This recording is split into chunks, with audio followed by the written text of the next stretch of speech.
Hi everyone, welcome back to Understand the Bible, and we're continuing working through the 10 Commandments in this series. We've got to New City Catechism question and answer number 10. We're continuing looking through the 10 Commandments, and this week we are looking at Commandments number 4 and 5. Just to refresh your memory, that is Commandment number 4 is to keep the Sabbath, to remember the Sabbath day and keep it holy. And the 5th commandment is to honour your father and your mother. And this is, if you recall last time, we were thinking about true worship, how God calls us to love him with our heart, soul, mind and strength, and how that kind of works out. And what we're doing as we go through now, Commandments 4 and 5 and the rest of them are really looking at how that works out in our lives, how our lives are supposed to be different when we do honour God, when we do love him. So this is kind of moving, I guess, to the more practical side of how our lives are supposed to be different as Christians, as people who love God. So Sabbath. Now, Sabbath is not a word that we use very often these days. If you think of Sabbath at all, you might think of older people who talk about the Sabbath sometimes to refer to a Sunday or something. A Sabbath is just a word that kind of means 7 or 1 in 7. So every 7th day that's just what it means really. And in the Jewish calendar it was a Saturday because that was the 7th day. And if you read the 10 Commandments, it says, it talks about how in 6 days God made the heavens and the earth, and then the 7th day was to be the Sabbath. That's why, for them, Saturday, the end of the week, that was their Sabbath day. Christians celebrate the Sabbath on a Sunday. Why is that? Well, it's too long to go into here. If you want an article about it, then I'll try and find something, put something down in the description below. I won't go into all of the reasons about Sabbath. I mean, there's so much to say about it. I'll just focus on what they say about it in the New City Catechism for the moment, but there's a lot more to be said. So you can go and read up for yourself about that. But we'll just focus on the text for the moment, on the answer for the moment. And so this is what it says then. What does God require in the 4th and 5th commandments? 4th, that on the Sabbath day we spend time in public and private worship of God, rest from routine employment, serve the Lord and others, and so anticipate the eternal Sabbath. 5th, that we love and honour our father and mother, submitting to their godly discipline and direction. Okay, so let's take this bit by bit then with the Sabbath day. For on the Sabbath day, so like I said, for Christians, really this is a Sunday.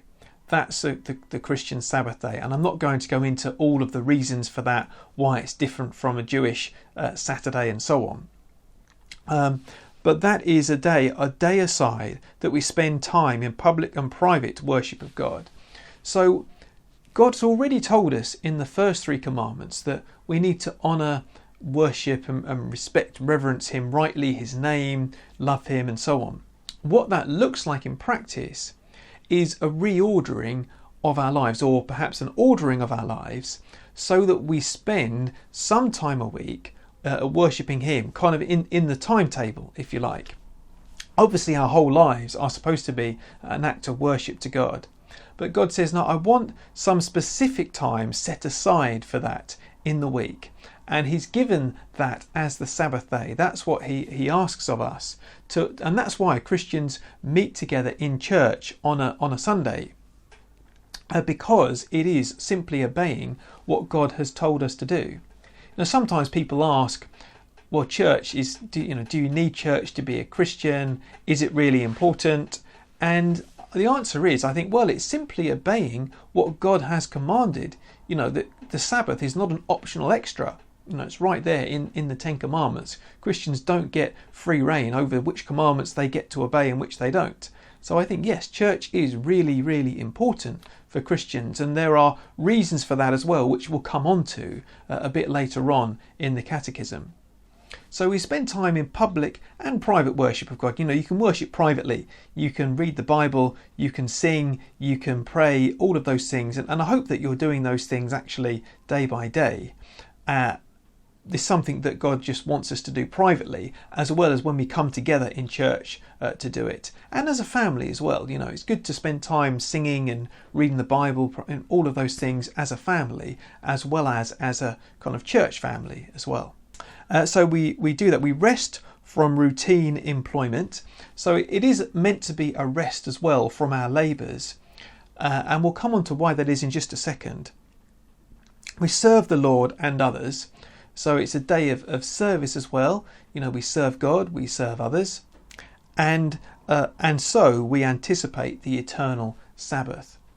Now, rest in the Bible is quite a big deal. It's quite a significant thing. Rest isn't supposed to be just a bit of R&R. Just having a bit of a cup of tea and a sit down or a holiday or something like that. But rest is actually something more significant, which is looking forward, looking ahead to the day when we will enter our kind of final rest. And I don't mean death, but I actually mean the day of the new creation. That it talks in Revelation, blessed are those who die in the Lord from now on, for they will rest from their labours. And rest means a state of not doing anything. It doesn't mean not doing anything and just sitting down, but rather it means that we don't have to struggle, we don't have to strive, we don't have to, life is a struggle, isn't it? Our ordinary labours are a struggle, and that's what rest means. It's sort of in that context. It's saying we don't, in that new creation, we won't have to battle sin anymore. We won't have to, life won't be a struggle in the way it is now anymore. There won't be any crying, there won't be any kind of anxiety, there won't be any kind of struggling with work. I've just been struggling this morning actually trying to get something to work on the computer, and it's been a great frustration to me, and finally I got it working. But the point is that there won't be any of that in the new creation. It will be, work will be like rest.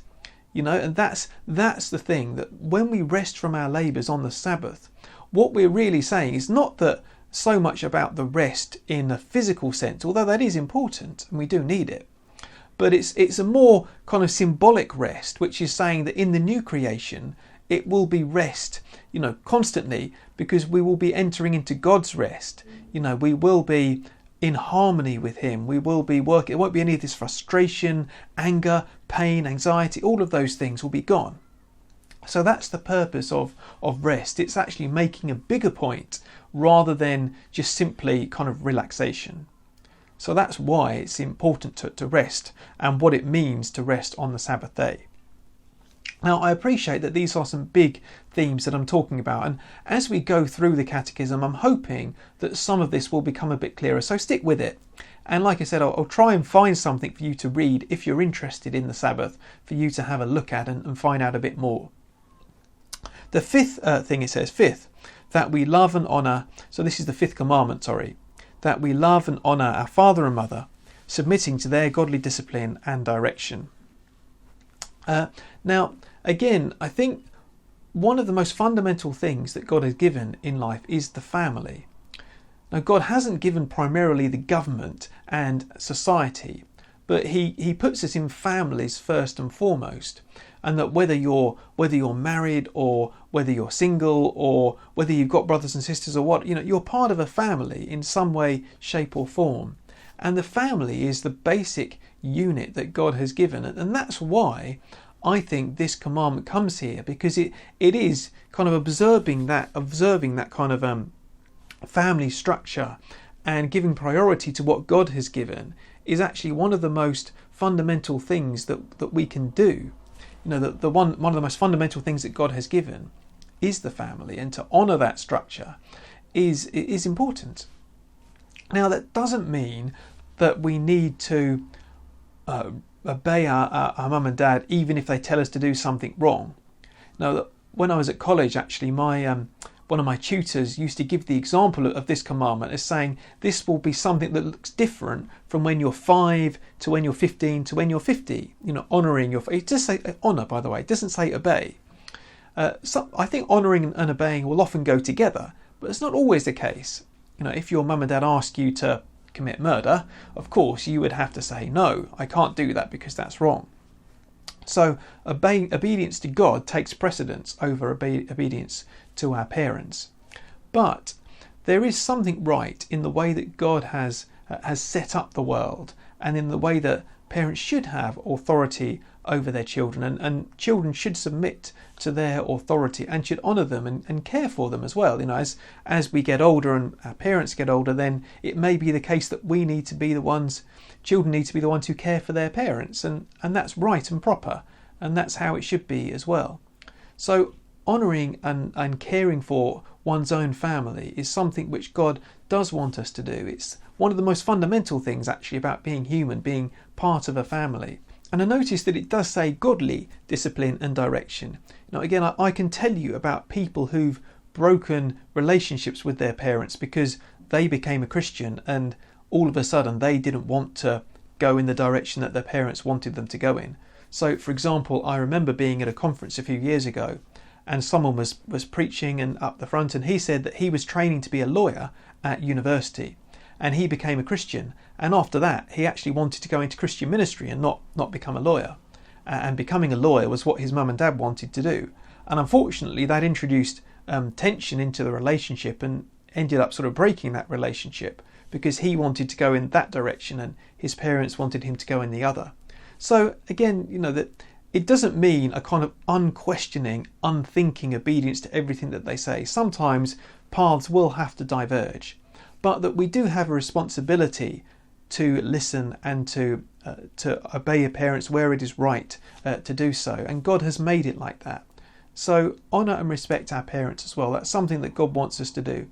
And perhaps it's something, again, which is not very encouraged in our society, in our day and age. That children are sort of encouraged to do their own thing a bit more, and parents, I think, don't have quite the same authority that they might have had in days gone by. I think some of that is, I'm sure, is right, but in other ways as well. I think being a Christian is about being countercultural, and is about doing things and believing things and saying things which our culture doesn't do.